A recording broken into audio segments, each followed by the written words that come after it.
Hello everyone, welcome to my channel English with trick. देखिए 10 number तक हम लोग ऑलरेडी कर चुके हैं। आज हम करेंगे स्टार्ट 11 नंबर से। तो चलिए देख लेते हैं 11 नंबर क्या है हमारा। देखिए एट अ लूज एंड, इसका मीन्स होता है अनऑक्यूपाइड या आइडियल। आइडियल मीन्स होता है आलसी और अनऑक्यूपाइड हो गया आपका निठल्ला, जिसको कोई काम ना हो। ठीक, जैसे ये महाशय पड़े हुए हैं, आराम से चिप्स खा रहे हैं, टीवी देख रहे हैं, आलसियों की तरह बिल्कुल पड़े हुए हैं। साफ पता चल रहा है कितने बड़े ये क्या हैं, आलसी हैं। ठीक है, वही क्या हो गया आपका एट अ लूज एंड। ठीक, अब देखिए क्या है एग्जाम्पल देख लेते हैं। Nowadays he is at a loose end because he has wound up his business. देखिए बिजनेस में क्या हो गया, उसे कुछ घाटा हो गया और जिसकी वजह से क्या हो गया, वो आजकल संकट में और ऐसे ही पड़ा हुआ है, निठल्ला पड़ा हुआ है, मतलब उसके पास कोई काम नहीं है। आजकल वह संकट में है, क्यों? क्योंकि उसका व्यवसाय क्या हो गया, बिल्कुल चौपट हो गया, बिल्कुल निठल्ला पड़ा हुआ है वो इस समय। ठीक है, और नेक्स्ट देख लेते हैं। नेक्स्ट है हमारा 12 नंबर का, क्या है एट लॉगर्स हेड। क्या है एट लॉगर्स हेड, क्या होता है इसका मतलब? इसका मतलब होता है to be at strife. To be at strife, okay. और इसको क्या कहते हैं? इसको बोलते हैं झगड़ालू या सिर फसाना।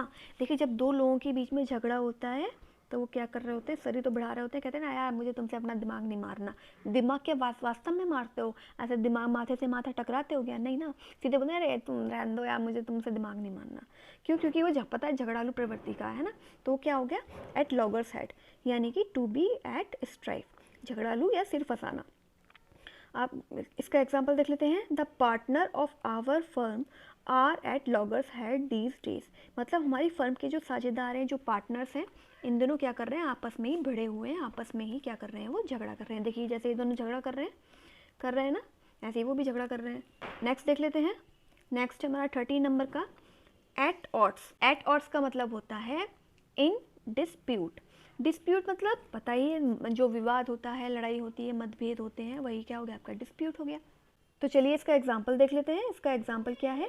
The members of the group were at odds over the selection procedure, यानी चयन प्रक्रिया को लेकर समूह के सदस्यों में मतभेद था। देखिए यहाँ बहुत सारे लोग बैठे हुए हैं और क्या हो रहा है, आपस में ही इनसे क्या हो रहा है, आपस में ही तू तू मैं हो रही है, विवाद हो रहा है, मतभेद हो रहा है। ठीक है, ये कुछ कह रहे हैं अंकल जी, ये कुछ कह रहे हैं अंकल जी, वही क्या हो गया at odds. Okay, I hope समझ में आया हो, क्लियर हुआ हो। नेक्स्ट देख लेते हैं। नेक्स्ट है आपका नंबर 14। नंबर 14 क्या है? An apple of discord. Mostly सबको पता ही होता है एप्पल ऑफ डिस्कॉर्ड किसे बोलते हैं, कॉज ऑफ क्वेरल, यानी झगड़े का कारण। ठीक, जो भी झगड़े का कारण होता है, जैसे रुपया, पैसा, दौलत, जमीन, जायदाद, क्या होता है, झगड़े का कारण ही होता है। और वैसे भी झगड़े के जो कारण होते हैं बहुत सारे होते हैं। तो इसका एक एग्जाम्पल देख लेते हैं। क्या है इसका example? Ancestral property is an apple of Discord between the two sister. पैतृक संपत्ति क्या है, दोनों बहनों के बीच कलह का क्या है कारण। अब देखिए जैसे ये मकान है और ये मकान के पीछे दो भाई लड़ रहे हैं, है ना। क्या हो गया, ये एंसेस्ट्रल प्रॉपर्टी हो गई, मकान हो गया, इन सब चीज़ों के पीछे झगड़े का कारण क्या है? अब ये प्रॉपर्टी क्या है, एप्पल ऑफ डिस्कॉर्ड, यानी झगड़े का कारण, cause of quarrel. Okay, I hope समझ में आया हो, क्लियर हुआ हो। नेक्स्ट देख लेते हैं। नेक्स्ट हमारा नंबर 15। नंबर 15 क्या कहता है?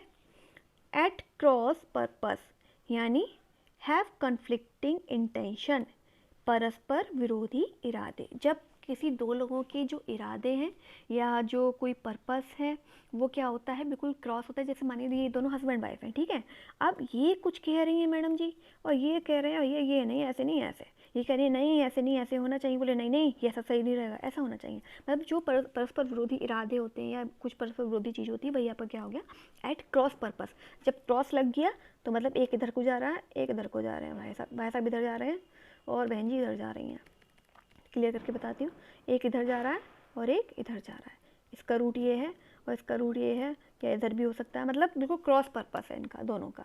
इसलिए क्या हो रहा है, आपस में थोड़े से ये टेंशन में भी दिखाई दे रहे हैं कि कह रही है सर में दर्द कर दिया, सुनी ना रहे बात को। ये कह रहे हैं कब तक भैया सर में दर्द करोगी, है ना। अब इसका एक एग्जाम्पल देख लेते हैं। एग्जाम्पल क्या है?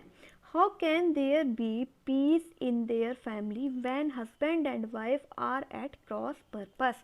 देखिए एग्जाम्पल भी ऐसा ही है भाई, जैसे मैंने पिक्चर लगाई है कि क्या कि जब पति पत्नी एक दूसरे के विरोधी हों, मतलब एक दूसरे, भैया बस तुम्हारी ये बात बर्दाश्त नहीं हो रही, हमें तुम्हारी ये बात बर्दाश्त नहीं हो रही, तो उनके परिवार में शांति कैसे रह सकती है, रह ही नहीं सकती।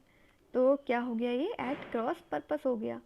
वही आपको समझाना है कि एट क्रॉस पर्पस का मतलब क्या होता है, हैड कन्फ्लिक्टिंग इंटेंशन, जो कन्फ्लिक्टिंग इंटेंशन होती है वही हो गया कि आपका एट क्रॉस पर्पस।